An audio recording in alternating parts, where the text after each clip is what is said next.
Welcome to Bookmarked Conversations. Sit back, relax, and enjoy the conversation. All right. Well, welcome everybody to Bookmark Conversations. I'm Mark Bookmark Miller at your service.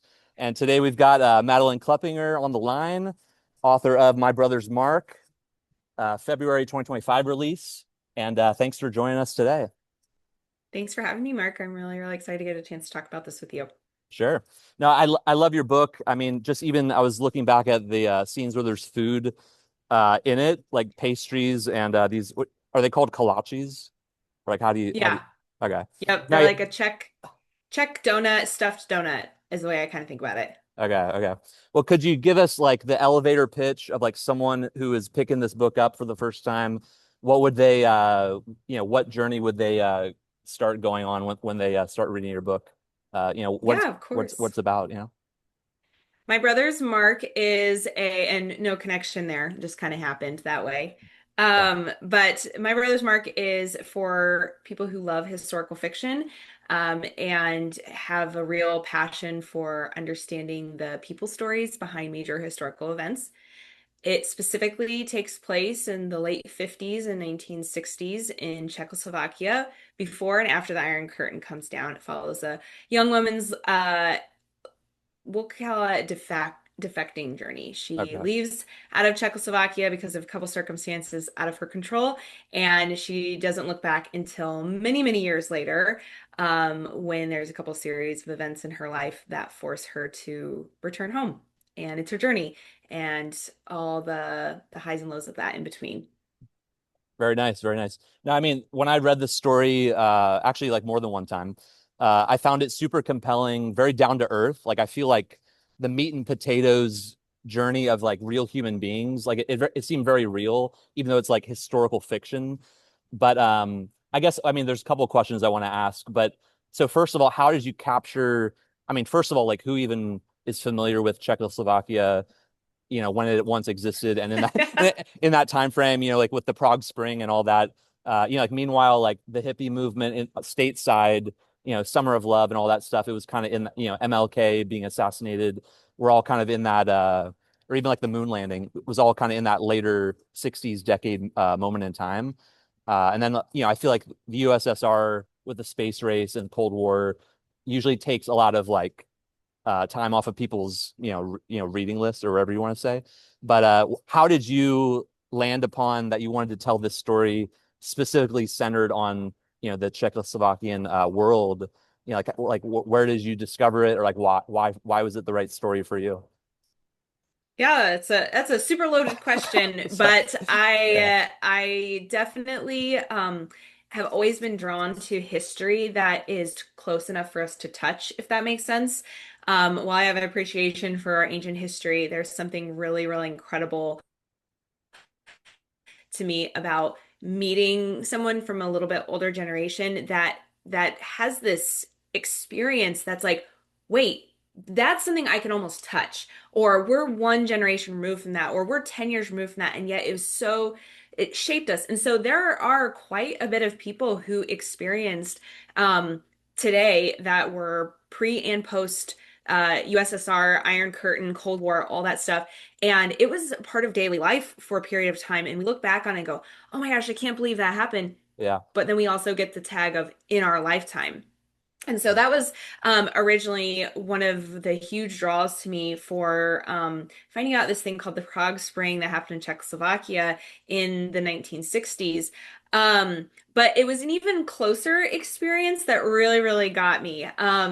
I had this really fun encounter. I was just at a little restaurant in South Denver, a couple years ago, and I just really connected with our waitress that night.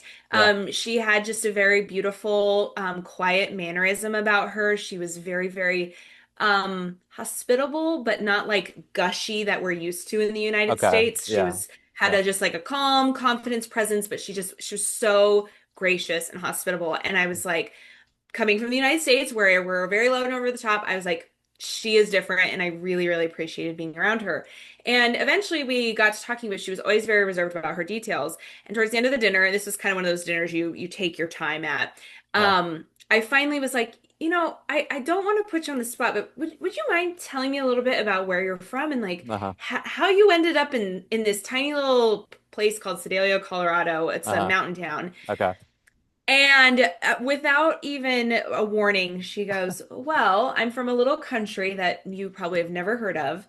It's not even called that anymore. It's Czechoslovakia, and I haven't been back in a long time, but that's how I ended up in Colorado." And I was like, Wow. 10,000 questions come into my Yeah, brain. But I had this feeling just like, listen. And I said, so I just waited, and she goes, I left when the Russians came. I defected. And I was like, I'm sorry, what? Like, yeah. this isn't real. This is Yeah. stuff we hear about Whoever, on yeah, who do you TV. ever Like, meet that what? has says that? Yeah. Yeah. Exactly. And she goes, I'm like, wait, like you're like a prisoner of war, like what, like defecting? Like I don't even really know what that means. She goes, no. When I was 17, my boyfriend, I packed up backpacks, and I'm not even kidding you. She literally goes, and we through the forest one night. I'm Oh gonna my go get your gosh. after dinner coffee. I'll be back. Oh my gosh.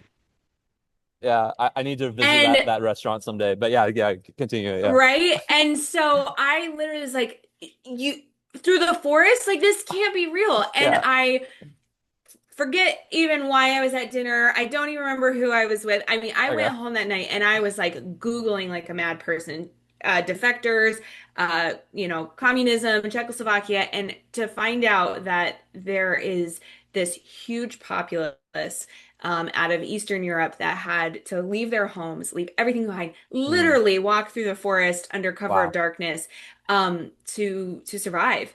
And she had a very, very legitimate story. And yet, to her, I was just doing what I needed to one night, and I took it from there. And that's where the humble, very approachable human beginnings, I had to capture that because so many people, it was something that they had to do. And Hmm. there was very little focus on self to do it. Yeah. And I wanted that to come out in the story. That's awesome. No, I mean, it's a very, I don't know. Yeah, just like again, I feel like the way that I was trying to describe it before, it's like I feel like as I read your book, it's like your feet are on the ground the entire time. It's so grounded in like a very human experience. Mm, And like so yeah, the fact that just the premise really came from at least the gist of it came from a real woman's experience. And then it yeah. was kind of your job to like, you know, uh fill in the gaps or put the pieces together from so I know from our conversations before that you put a lot of research time in addition just to the writing time. So can you give us, I guess, just like a brief description of what was the writing process like? Why did you not give up along the way, or like what how did you how did you make the resolve to like that you were gonna finish and publish? Yeah, that's a great question. That again has so much behind it. Yeah, yeah, But I did not originally start Googling this story with the intent to write it down.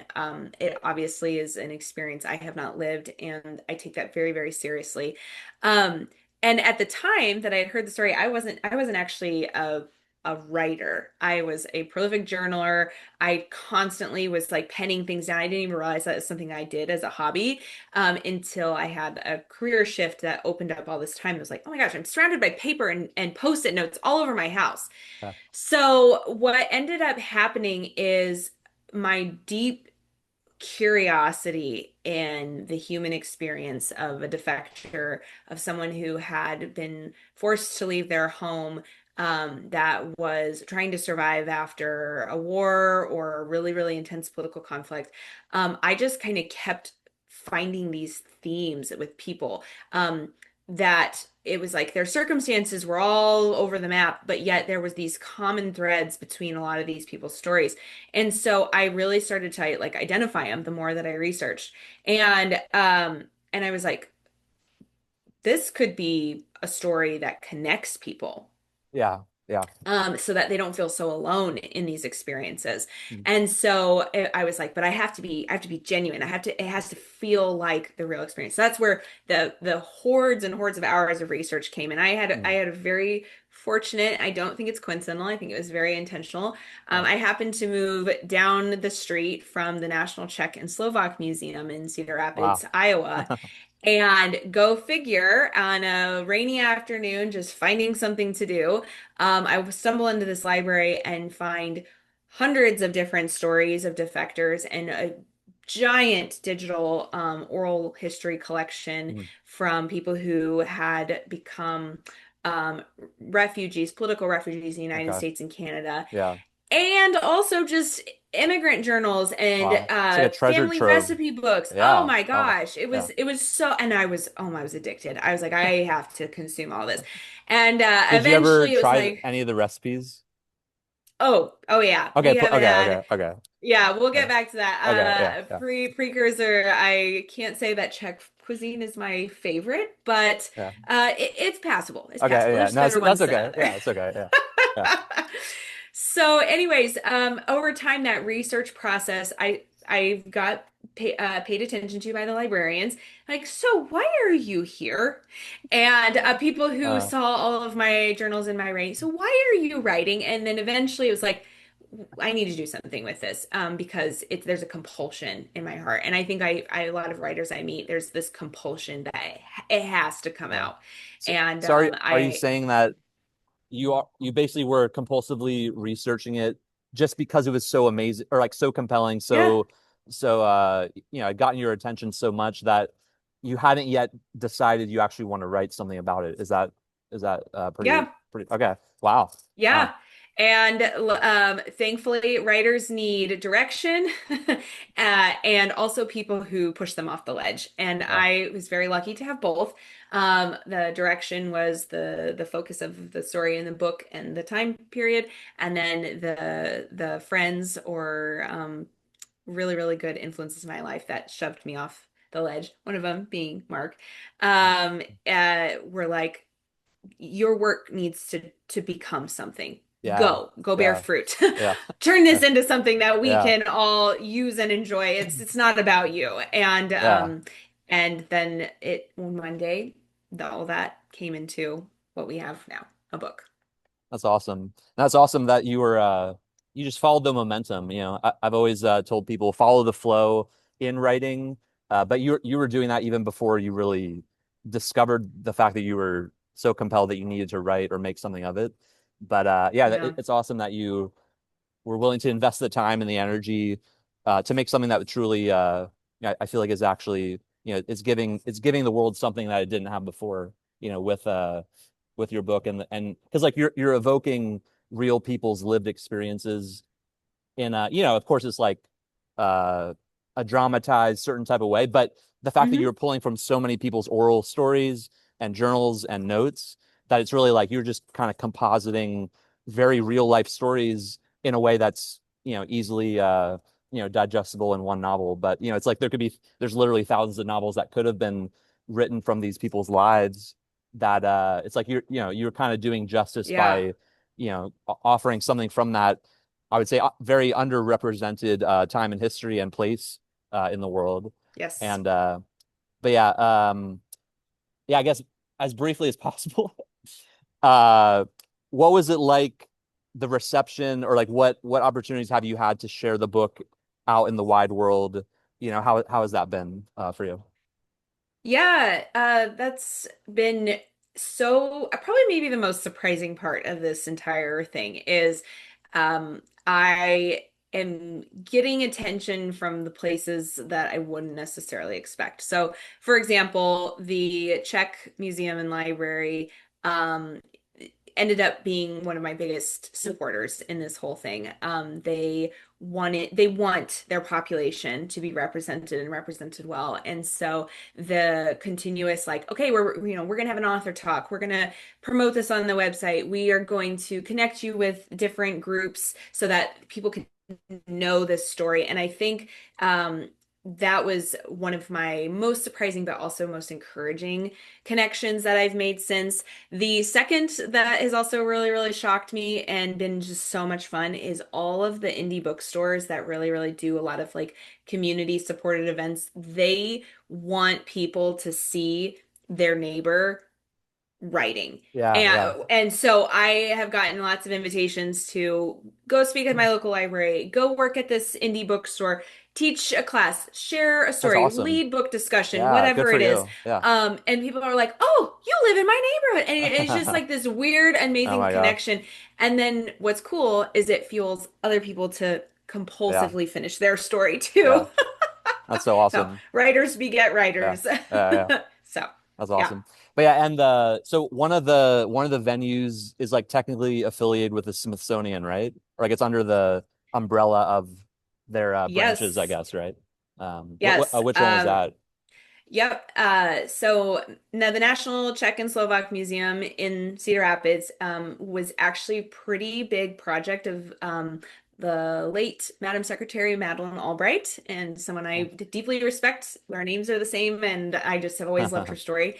But she was Czech, and her family Hmm. defected during World War II, Wow. and she was like, she wanted the world to know what Canada and the US did for the Eastern European people. And she made a point. She's like, people will know the importance of these small countries that are often forgotten. And so she helped this incredible museum and library get off of its feet and then get the Smithsonian established. Badge. I think Yeah. it's got a special classification, but like Yeah. this stamp of very, very massive respect, academic rapport, and approval. And presidents, many of our U.S. presidents have passed through there. The Czech Republic president was just there about a year ago, and That's they awesome. do a ton to keep these stories alive, and I'm really, really proud to be associated with them.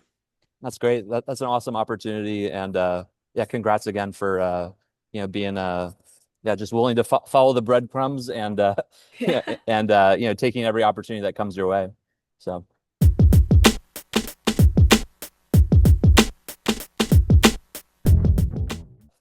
but yeah, so thanks for joining us today.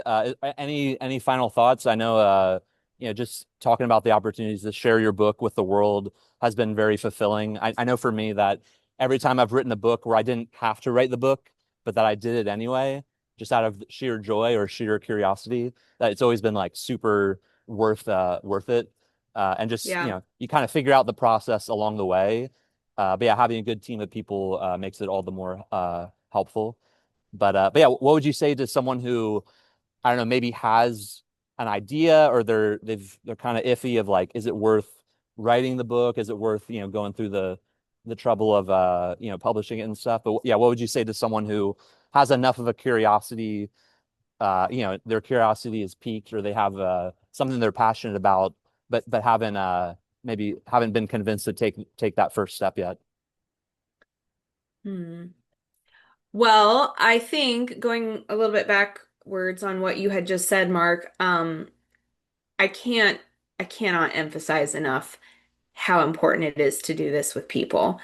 Mhm. Um, there is, I will tell you with full confidence, I can almost always identify a piece that has been written solo versus something that has been on a collaboration with others. As Yeah, much as we think we have a stroke of brilliance or this idea is foolproof, when you put it in front of someone else, you have had nobody else look at it, the chances yeah, of it actually being as brilliant. And also you miss out. You miss on the chance to make something really, really beautiful and incredible that was done by multiple people. yeah, So if I can encourage anyone, like don't look over that. It's there's no good in hiding your work. There's no good in keeping it to yourself. And there's also no good in like being like, I am going to be the person that does this great idea. yeah, Um, Collaborative work is the best work every single time. yeah, Um, yeah. and so lean into it. Start day one before you get nervous, before you develop imposter syndrome, which all of us will say that we have. Uh-huh. Make it a habit. I am going to share my ideas, talk through my writing, write with others from the first day. Like you're just Mm, going to be better for it. So I can't yeah, even emphasize that enough. Um, yeah. But Back to, how many oh, people, real quick, how many people did you have just as like beta readers or like early, like during the draft mode? Because I know not everyone needs that, or not everyone initiates that, but how many people did you have, give or take? yeah. Okay. So it's hard to like tease out Yeah. collaborators from like Okay. actual readers, Okay. Yeah. because like I would be sitting there as I'm walking by. I became very, very good friends with the librarians, and I would be like, do you think this idea is interesting, or do you think that idea is interesting? Okay. What about Yeah. this word versus that word? So even like those No, things, that's right? great. Or That's honestly calling great. up a friend and being like, um, do you think it's a good idea to kill a main character?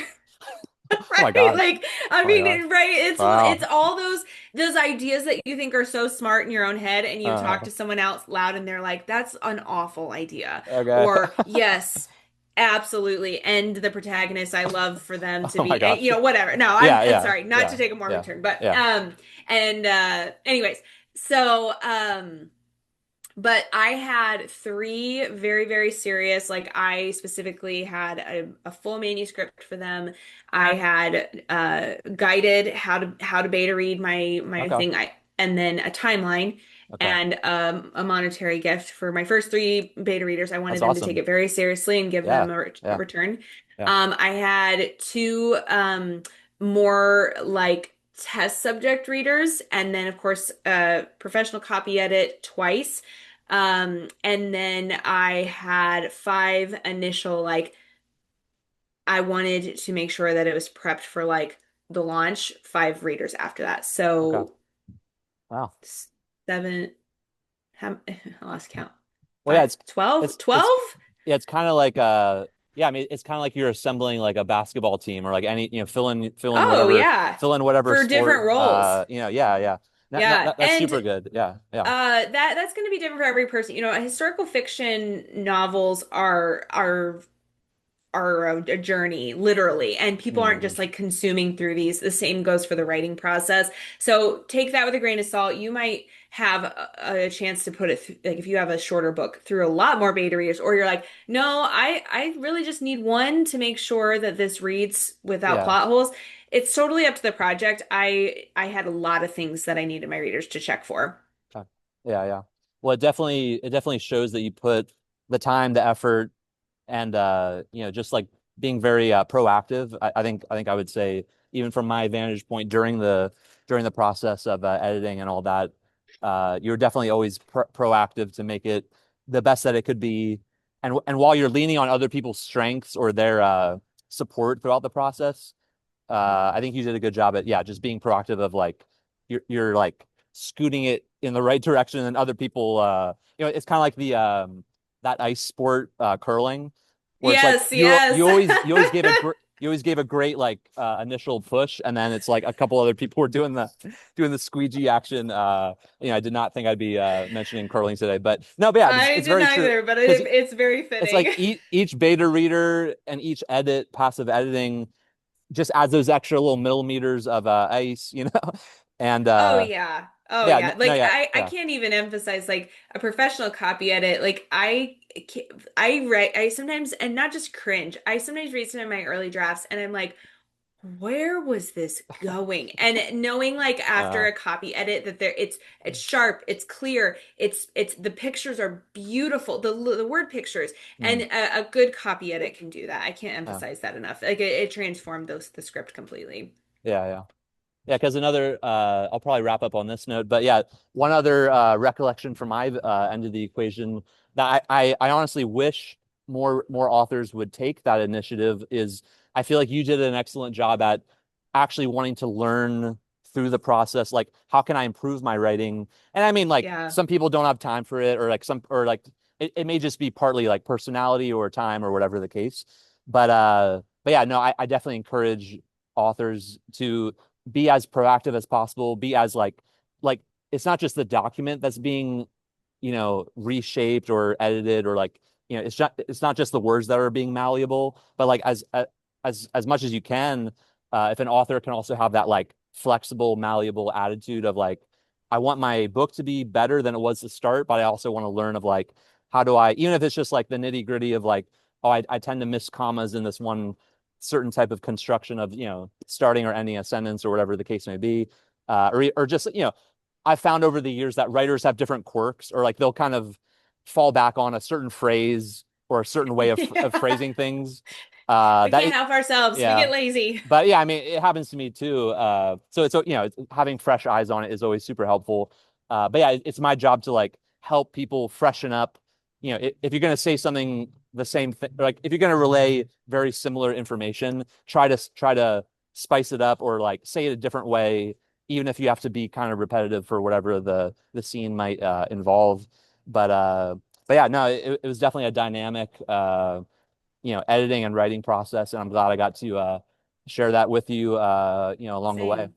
But yeah, thanks for joining us today. It was a great time. Yes. Thank you for having me. Yeah. We may need to do another episode in the future. And but yeah, no, thanks for coming on and sharing your book with us. Definitely, as more writing comes out, I again, it's this strange compulsion. I don't do it for any sort of like reason for self. It's just like, oh my gosh, like people keep asking me for this stuff, and it just keeps coming out of me, and I can't stop asking more questions about it. So yeah. Oh yeah, and then I did see today, I was reading you have all 5-star reviews on Amazon, which is pretty fantastic. One of the guys was like, I want a sequel, or like it was something like it was so good that I want a sequel. So hey, if you ever get around to it, please let us know, because and I know you have other books already in the works. We'll see when they come out. But yeah, keep at it, because you definitely have a lot to share with the world. Just the creative juices that are flowing. So. But yes, absolutely. Yeah. I'll just have to go meet a couple new waitresses along the way, right? Yeah, that's great. Yeah, support your local businesses and leave a nice tip. So exactly. You never know what it's going to turn into. Yeah. So on that note, awesome. Thanks for joining us. Thank you.